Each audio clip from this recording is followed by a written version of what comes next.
ਗੁਰਦਾਸ ਮਾਨ ਨੇ ਹੱਥ ਵੀ ਜੋੜੇ, ਕੰਨ ਵੀ ਫੜੇ, ਪਰ ਸਿੱਖ ਸੰਗਤ ਮਾਫ ਨਹੀਂ ਕਰ ਰਹੀ ਹੈ। ਨਕੋਦਰ ਦੇ ਡੇਰੇ ਦੇ ਵਿੱਚ ਪ੍ਰੋਗਰਾਮ ਪੇਸ਼ ਕਰਨ ਵੇਲੇ ਗੁਰਦਾਸ ਮਾਨ ਨੇ ਜਿਹੜੀ ਟਿੱਪਣੀ ਕੀਤੀ ਸੀ, ਉਸ ਤੋਂ ਬਾਅਦ ਜਿਹੜਾ ਵਿਵਾਦ ਪੈਦਾ ਹੋਇਆ, ਉਸ ਤੋਂ ਦੂਸਰੇ ਦਿਨ ਹੀ ਜਿਵੇਂ ਇੱਕ ਦਿਨ ਪਹਿਲਾਂ ਹੀ ਪੂਰਾ ਰੌਲਾ ਰੱਪਾ ਪਿਆ, ਵਿਰੋਧ ਹੋਇਆ, ਤਾਂ ਦੂਸਰੇ ਦਿਨ ਤੜਕੇ ਗੁਰਦਾਸ ਮਾਨ ਨੇ ਮਾਫੀ ਮੰਗ ਲਈ ਹੈ, ਸਫਾਈ ਦਿੱਤੀ ਹੈ। ਗੁਰਦਾਸ ਮਾਨ ਨੇ ਕਿਹਾ ਕਿ ਜੇ ਮੇਰੀ ਗੱਲ ਕਰਨ ਨਾਲ ਕਿਸੇ ਦੇ ਵੀ ਮਨ ਨੂੰ ਸੱਟ ਪਹੁੰਚੀ ਹੈ ਤਾਂ ਮੈਂ ਮਾਫੀ ਮੰਗਦਾ। ਗੁਰੂ ਸਾਹਿਬਾਨਾਂ ਦੀ ਤੁਲਨਾ ਕਿਸੇ ਨਾਲ ਵੀ ਕਰਨ ਬਾਰੇ ਮੈਂ ਸੋਚ ਵੀ ਨਹੀਂ ਸਕਦਾ। ਪਰ ਗੁਰਦਾਸ ਮਾਨ ਨੇ ਜਿਹੜੀ ਚਲਾਕੀ ਭਰੇ ਤਰੀਕੇ ਦੇ ਨਾਲ ਮਾਫੀ ਮੰਗੀ, ਉਹਦੇ ਵਿੱਚ ਇਹ ਕਹਿਣ ਦਾ ਯਤਨ ਹੀ ਕੀਤਾ ਗਿਆ ਹੈ ਕਿ ਜੋ ਮੈਂ ਕਿਹਾ ਹੈ ਉਹਦੇ ਤੇ ਮੈਂ ਉਸੇ ਤਰ੍ਹਾਂ ਖੜਾ ਹਾਂ, ਪਰ ਜੇ ਮੇਰੀ ਗੱਲ ਨਾਲ ਕਿਸੇ ਨੂੰ ਵੀ ਠੇਸ ਪਹੁੰਚੀ ਹੈ ਤਾਂ ਮੈਂ ਮਾਫੀ ਮੰਗ ਲੈਣਾ। ਕਿਉਂਕਿ ਗੁਰਦਾਸ ਮਾਨ ਨੇ ਇਹ ਵੀ ਕਿਹਾ ਆਪਣੀ ਮਾਫੀ ਦੇ ਵਿੱਚ, 1 ਮਿੰਟ ਦੀ ਮਾਫੀ ਦੇ ਵਿੱਚ, ਕਿ ਮੈਂ ਗੁਰੂ ਨਾਨਕ ਸਾਹਿਬ ਦੀ ਤੀਸਰੀ ਜੋਤ ਸ਼੍ਰੀ ਗੁਰੂ ਅਮਰਦਾਸ ਸਾਹਿਬ ਜੀ ਦੇ ਭੱਲੇ ਪਰਿਵਾਰ ਵਿੱਚ ਪੈਦਾ ਹੋਣ ਦੀ ਜਿਹੜੀ ਗੱਲ ਕੀਤੀ ਸੀ, ਤੇ ਜਿਹੜੇ ਮੇਰੇ ਸਾਈਂ ਜੀ ਨੇ ਉਹ ਵੀ ਨਕੋਦਰ ਵਿੱਚ ਭੱਲੇ ਪਰਿਵਾਰ 'ਚ ਪੈਦਾ ਹੋਏ, ਸੋ ਮੈਂ ਤੁਲਨਾ ਕਿਸੇ ਦੇ ਨਾਲ ਨਹੀਂ ਕੀਤੀ।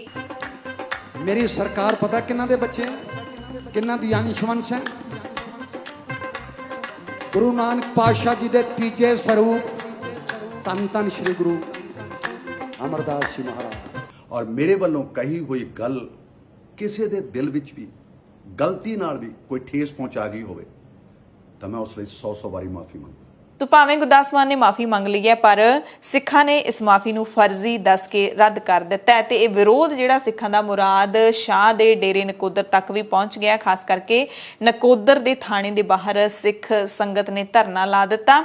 ਸਿੱਖ ਜਥੇਬੰਦੀਆਂ ਨੇ ਕਿਹਾ ਕਿ ਬੇਸ਼ੱਕ ਗੁਰਦਾਸ ਮਾਨ ਮਾਫੀ ਮੰਗਿਆ, ਪਰ ਅਸੀਂ ਹੁਣ ਪਿੱਛੇ ਨਹੀਂ ਹਟਾਂਗੇ। ਸਾਡੀ ਇੱਕੋ ਇੱਕ ਮੰਗ ਹੈ, ਗੁਰਦਾਸ ਮਾਨ ਨੂੰ ਗ੍ਰਿਫਤਾਰ ਕੀਤਾ ਜਾਵੇ, ਪਰਚਾ ਦਰਜ ਕੀਤਾ ਜਾਵੇ, ਕਿਉਂਕਿ ਵਾਰੀ-ਵਾਰੀ ਗਲਤੀਆਂ ਕਰਦਾ ਹੈ, ਵਾਰੀ-ਵਾਰੀ ਮਾਫ ਨਹੀਂ ਕੀਤੀਆਂ ਜਾ ਸਕਦੀਆਂ।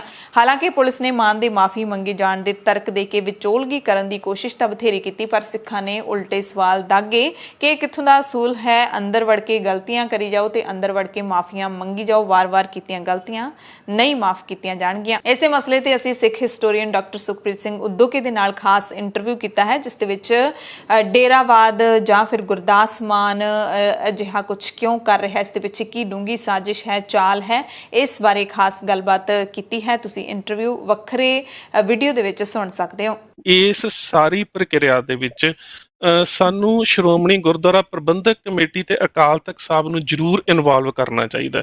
ਨਹੀਂ ਤੇ ਕੀ ਹੁੰਦਾ ਹੈ ਕਿ ਜਦੋਂ ਕੋਈ ਨਾ ਕੋਈ ਅਣਸਖਾਵੀ ਘਟਨਾ ਵਾਪਰ ਜਾਂਦੀ ਹੈ ਤੇ ਜਿਹੜੀਆਂ ਸਿੱਖਾਂ ਦੀਆਂ ਆਪਣੇ ਆਪ ਨੂੰ ਨੁਮਾਇੰਦਾ ਸਮਝਣ ਵਾਲੀਆਂ ਸੰਸਥਾਵਾਂ ਨੇ, ਉਹ ਇਹ ਕਹਿ ਕੇ ਬਰੀ ਹੋ ਜਾਂਦੀਆਂ ਨੇ ਜੀ ਸਾਡੇ ਪੁੱਛਣ ਤੋਂ ਬਿਨਾਂ ਨੌਜਵਾਨ ਆਪ ਮੁਹਾਰੇ ਚਲੇ ਗਏ। ਆਉਣਾ ਨਾ ਆਉਣਾ ਉਹਨਾਂ ਦੀ ਮਰਜ਼ੀ ਹੈ। ਜੇਕਰ ਇੰਨੇ ਵੱਡੇ ਮਸਲਿਆਂ ਦੇ ਉੱਪਰ ਵੀ ਇਹਨਾਂ ਨੇ ਚੁੱਪ ਰਹਿਣਾ ਹੈ ਤਾਂ ਫਿਰ ਤੇ ਮੈਨੂੰ ਲੱਗਦਾ ਹੈ ਕੋਈ ਲਾਭ ਵੀ ਨਹੀਂ ਹੈ ਫਿਰ ਇਹਨਾਂ ਸੰਸਥਾਵਾਂ ਦਾ।